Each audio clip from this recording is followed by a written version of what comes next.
welcome to Key News. I'm Jim Lesko, the Executive Director of Amherst Media, and today we're going to be interviewing a former intern here at Amherst Media, but also a recent graduate of Hampshire College, Will Delphia.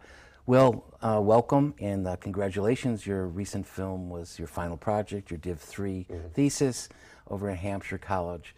And before we even get into talking about the project, I want to just ask you a little bit about your background. Sure.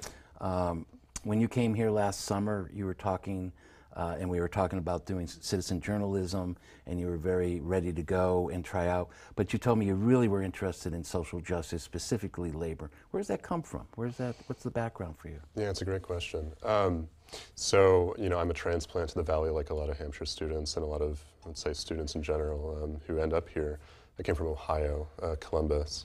And, there my first inroads into even thinking about social issues or politics, social justice, came through the Unitarian Church. So, a lot of people around here might be familiar with UUs. They're, I kind of like to call them the Trader Joe's of religions, in that,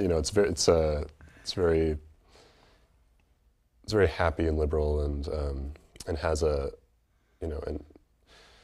has a nice granola texture to it also. So through Unitarian Universalist youth ministry and youth organizing, I was first kind of knocked out of my pleasant suburban experience in Columbus, Ohio, and kind of shown that, well, in fact, there are some problems in the world, and in fact, there are some ways that we as humans, as citizens, can try and affect the world and change the situation. So that began with anti-racism work. It began with kind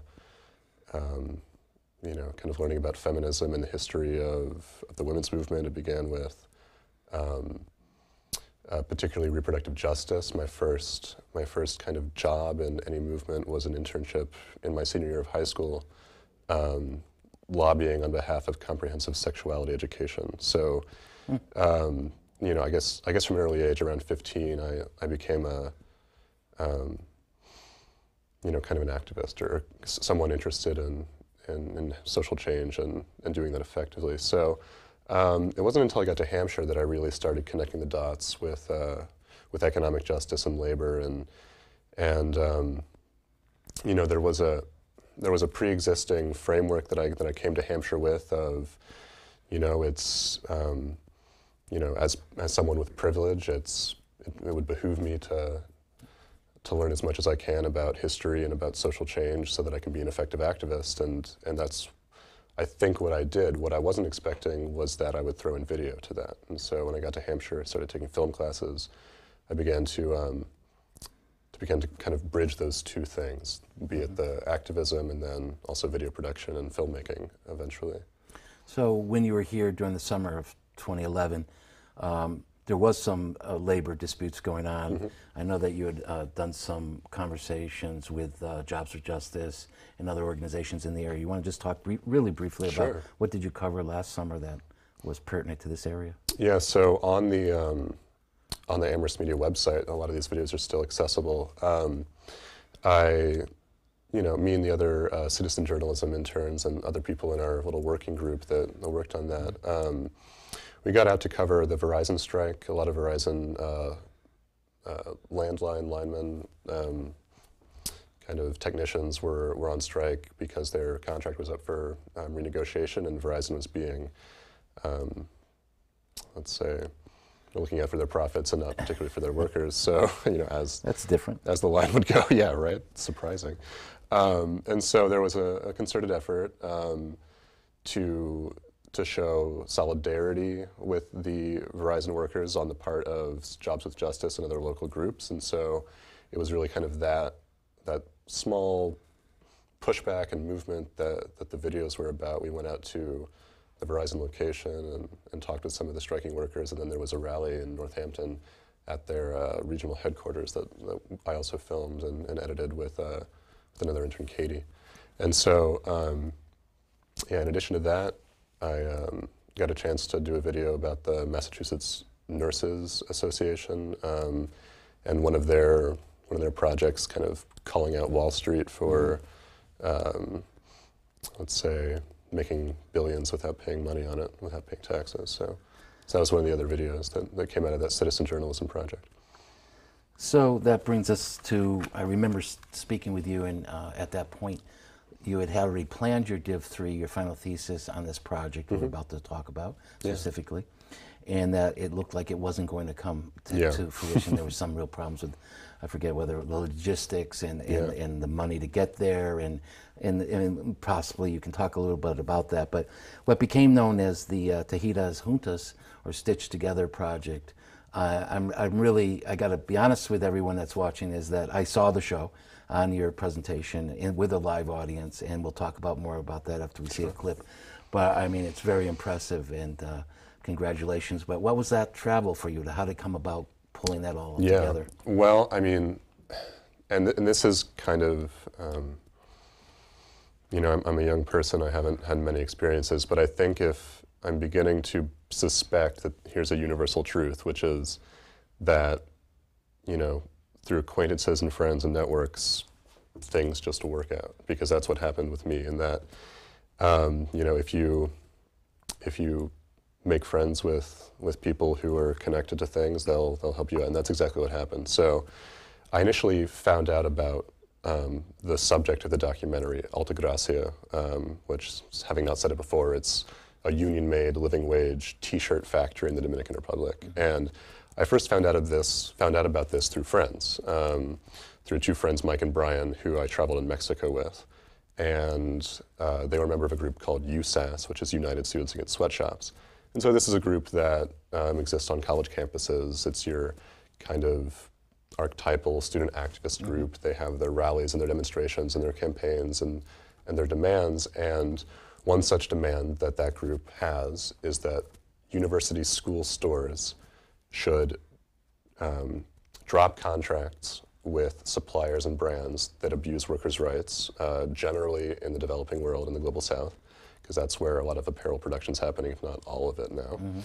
And that rather, they should support those brands and companies that are in fact leading the way in, let's say, respecting their employees. And so that led me to Alta Gracia. Now, you're right in that initially I had this, you know, grandiose plan. I was going to go down for a number of months and you know, kind of shoot this epic film. And it was definitely a bigger picture than was possible in its first phase, in its first, you know, the first imagined version. When that fell through, when it was evident that I wasn't going to be able to do that, you know, there was a period of kind of reshuffling myself and, oh my gosh, okay, I need a new project. I need to think of something else to do entirely. But fortunately, like I said, friends came through and people remembered that I wanted to do a project with Alta Gracia. And I was invited along to a trip on January where there was pre-organized, there were other students going.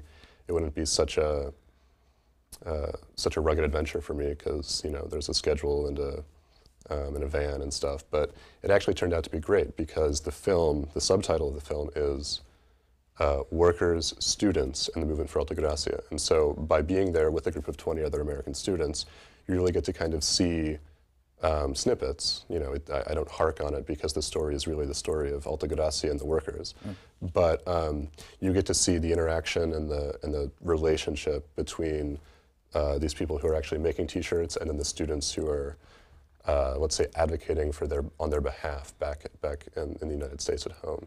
So if I may, so you were able to get the equipment you needed very quickly from somewhere, and you were able to attach yourself to that. Would this be a good time to introduce? We're going to show a clip. Would this be a good time to explain what we're about to see? Yeah, let's watch it. The clip here is 5 minutes from pretty much the beginning of the film. Skipped a little into it, but you get to see the setup of the story, and then we're going to hear from Maritza and Jenny, two women who work at Alta Gracia, about their experiences at another factory called BJ&B, which closed down, and then we'll talk about what happened afterwards. Okay, so let's take a look at the clip now.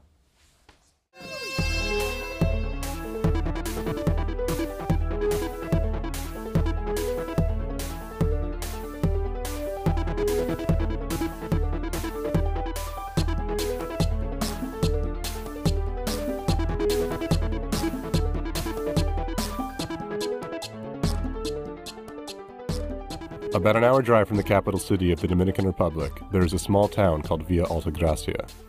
Sitting inside a free trade zone on the town's north end, what was once a sweatshop named BJ&B is now the site of a new kind of factory. Unlike its sweatshop past, the Alta Gracia project was founded on the principles of workers' rights and a real living wage. The factory makes t-shirts and other clothing for U.S. college bookstores, and this is no coincidence. Alta Gracia was born out of a long-term collaboration between student activists in the U.S. and workers/organizers in the DR. What follows was filmed and edited in 2012, 2 years in to the Alta Gracia project.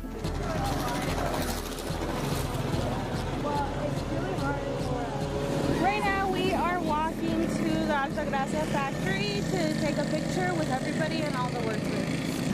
I think the factory is 1 mile up here, this road.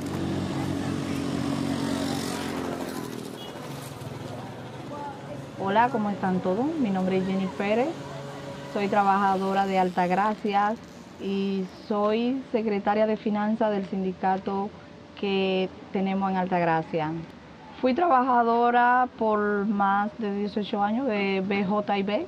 Cuando inicié a trabajar a BJB yo era muy menor de edad y allí la experiencia que tengo era de que los trabajadores eran muy maltratados verbalmente y físicamente. El puesto de ley principal para los trabajadores se llama Secretaría de Trabajo, pero la mayoría de veces la Secretaría de Trabajo siempre le da la razón al empresario.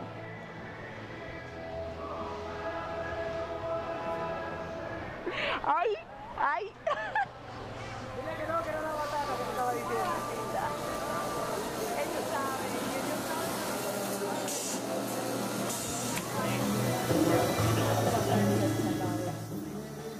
Marisa Vargas, soy operaria de máquinas y soy secretaria general del sindicato.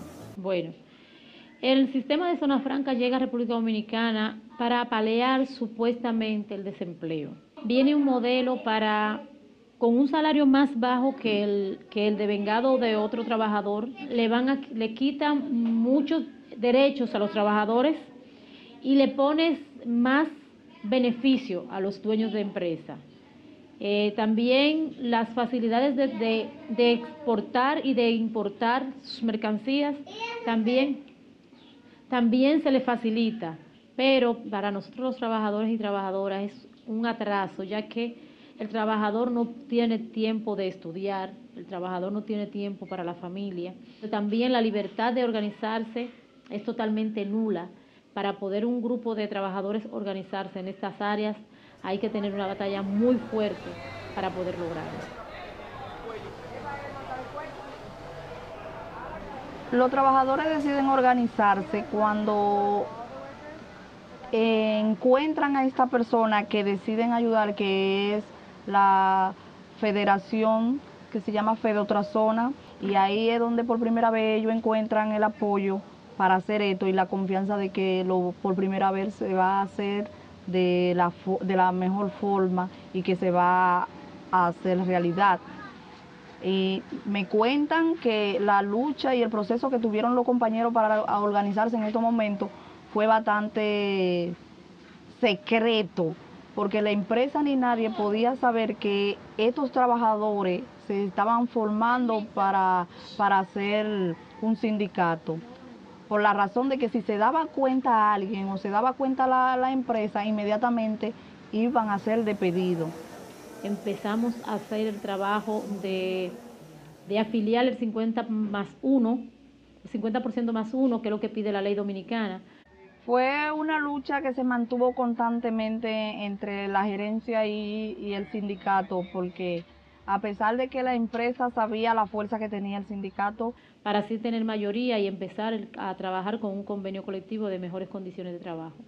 Ya una vez con el convenio colectivo duramos unos 6 años donde las condiciones de la empresa cambiaron bastante y tuvimos muchas cosas que antes del sindicato no la teníamos, hasta que un 17 de febrero la empresa no anuncia el cierre. So that was pretty dramatic to hear that the factory was closing their doors. It looks very gloom. Hopefully there's more good news coming out of this, Will. Otherwise, Yeah, of course. What happens? Give us a So little no, bit yeah, more. it is a happy story. It is a, it does end on a good note. And so, if the audience here figures out how to watch the full film, we're going to put up the website where they can, and I'm sure ACTV, or excuse me, Amherst Media is going to be broadcasting that as well. So yeah, after the factory closed, do you want to do a reset from the break? Yeah, let's do a reset. You can't talk in the middle like that. You can't talk back. You just listen. If you have a real problem, you have to whisper. Let's take it back from the break. That really just disturbed us. It's okay. It's your first time in here. Tim, is anyone who's in the control room? Who's in the control room? Candace. So it's Candace, Tim, and... All right, Candace, talk to me. We're going to do another countdown as if we're coming back. Are the cameras ready? Yeah. You got everything set up with your... You want to pull your cord. You stretched your cord too much, so that's one of the reasons you're having trouble moving. Okay. All right, we're good. Is the setups good? Everyone happy? All right. 5, 4, take 2. 5, 4, 3, 2, 1.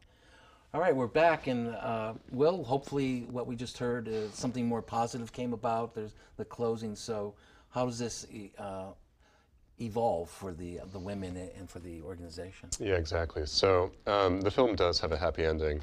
Eventually, as you'll learn if the audience gets their hands on the full version of the film, which will be available online, you'll learn that out of this kind of tragedy, or this at least a setback for a lot of people's lives, when BJ&B closed in that town, there was kind of an economic recession, depression. A lot of people had to leave to go find work elsewhere. The ripple effects of that were well felt in the community, and they all talk about that when you talk to them. But what happened is meanwhile in the United States, student activists with USAS and other groups were putting pressure on university bookstores to source ethically made clothes, let's say, to source clothes that weren't made in sweatshops. And this meant that, and I don't have all the details on this. I don't have my USAS history perfectly memorized. People can look it up if they want to know. They can, yeah. But USAS pulled off two major campaigns in the time that after BJ&B closed. One of which was against Nike, where they successfully got Nike to pay a severance package to some workers, I believe in Honduras, that they had laid off. And another one was against Russell Athletic, where and this was prior to the Nike one, where they got I think upwards of 100 schools to cut the contract with Russell over its labor violations. And so by this point, the apparel industry, Nike, Russell, Adidas, the big names, were well aware of USAS and actually kind of afraid of it, because they saw that, well, not only could they shame them in their public image, attack their brand identity, which is so important to multinational business these days. It's not really what you make, it's how you sell it. And your logo. Exactly, and your brand recognition. So USAS is very effective at souring brand recognition for people, especially among, younger populations, which are the big spenders. So, these companies realized that maybe it would be cost effective, maybe it would be helpful for their bottom line to actually start making some changes in their policies, making some changes in the subcontractors that they hire to actually make their clothing. And so one such company called Knights Apparel took note of this, and the legend goes that they reached out to USAS and said, listen, USAS, we get it. We understand that you want the people who sew these clothes to be treated better. How can we do that? Just give us, give us the roadmap. Help us with the plan. Help us with the plan. And USAS said, go away. We don't want to hear from you, because they were probably legitimately really skeptical about a for-profit corporation approaching them in that way.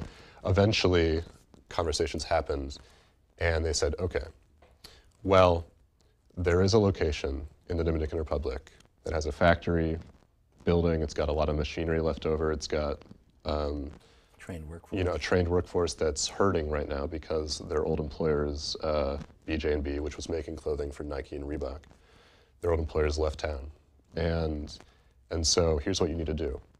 Open up the factory in Alta Gracia, Dominican Republic, you know, pay the workers a living wage, and respect their right to organize a union. Beyond that, if you brand it like this is your ethical clothes, we'll support that, and that's what happened. So Alta Gracia was an investment from Knights Apparel. They put down the money. You know, they now employ the workers, and the brand Alta Gracia is sort of a subsidiary of that. Okay. Now it's interesting because Knights has other marks and other factories in lots of different countries, and you know, unfortunately, some of which might not be up to the standard of Alta Gracia. Definitely, some of which are not up to the standard of Alta Gracia. But the way I kind of see this work, and the part of the work of the film, is to kind of celebrate and promote the idea of having an Alta Gracia type factory. So let me ask, thank you, that's a lot of background. That's not a spoiler for the video by any means, by the film, but background information to make that understandable.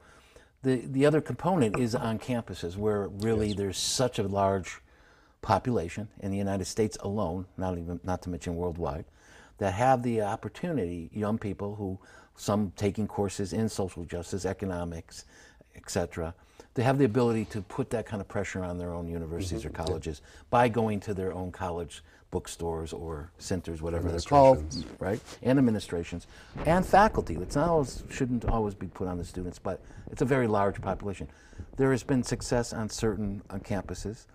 We can talk about that very briefly about how it happened around here for you, but do you see a mobilization happening with students? I mean, the economy's in the pits here in the United States and the world, and people are looking for saving dollars and starting to understand more coming off campuses to some of the plights, especially of labor. Is there more willingness to accept the fact that not everything is Wall Street perfect, you know? Well, it's really interesting because one of the questions you asked in subtext or kind of under the surface is, you know, well, if the entire economy is bad, if everyone's hurting, how can we make the choice to support, let's say, fair trade, or at least in this case ethically made clothing? You know, wouldn't it cost more? And so I think what's interesting here is that Alta Gracia and the, you know, kind of the business people behind Alta Gracia saw that universities and colleges in the United States are sort of a captive market. You're never going to be, and you know, hopefully not, you know, I don't know. Egg on my face, an expression, something, an expression. Foot in my mouth, something like that. I don't want to say something I'll regret 20 years down the road, but we're not going to see a situation economically where proud parents aren't going to walk into the UMass bookstore and buy a UMass t-shirt. It just always happens. For family and friends. For family and friends and sports fans and whatever. And so it's a market that's sort of guaranteed.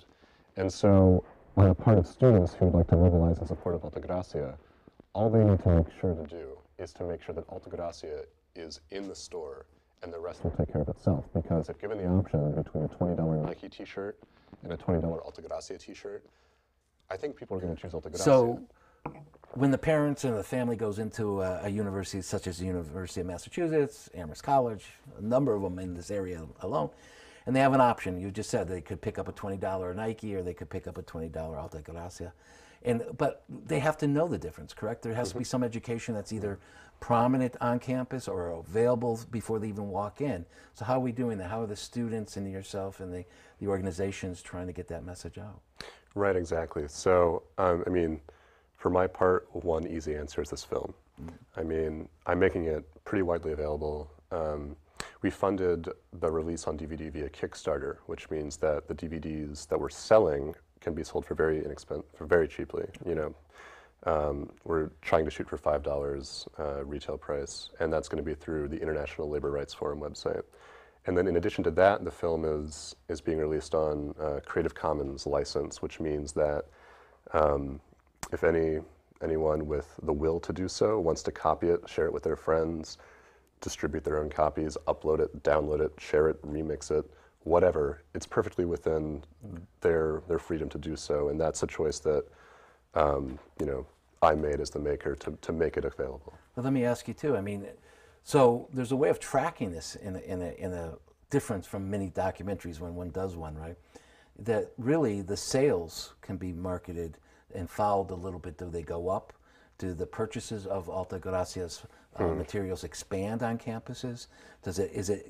Are they able to make as much as the demand calls for? Is there another company that may come in and want to play at this level if they see success going in that direction? Well, now, let me just say one thing about that, which is that the film itself is not, I didn't make it to sell Alta Gracia. No. I made it as a piece that I would hope would inspire future activism about Alta Gracia and whatever comes next. So the next company that decides to really take workers' rights seriously in a way that's not just some you know, cursory corporate responsibility statement, or not some flashy website that says, oh, Sodexo cares, look at us, you know.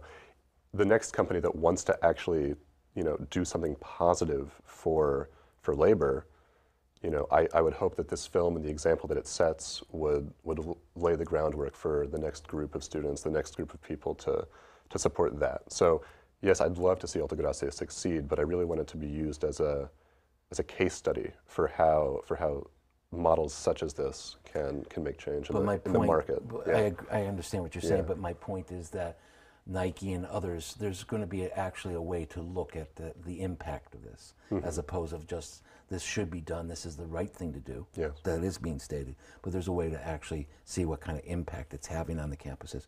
So I totally appreciate the efforts and the background on this project. Do you know, and I hope it the best success. I mean, we're in the 5-college area. If we can't get students to go in and take a moment before buying that T-shirt, before going home for the holidays to give as gifts, I think it'd be really, you know, beseeches. It really calls out to all of us to really take this very seriously. Do you have anything else in the works, Will, for your next project, or you know where you're heading? Or I know you're wrapping this up, but have you looked beyond that?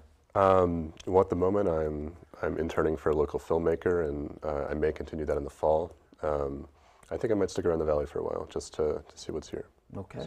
So we might be seeing each other again next project. I was going to say, I mean, we have a wonderful working relationship with Hampshire College and the other colleges in the area.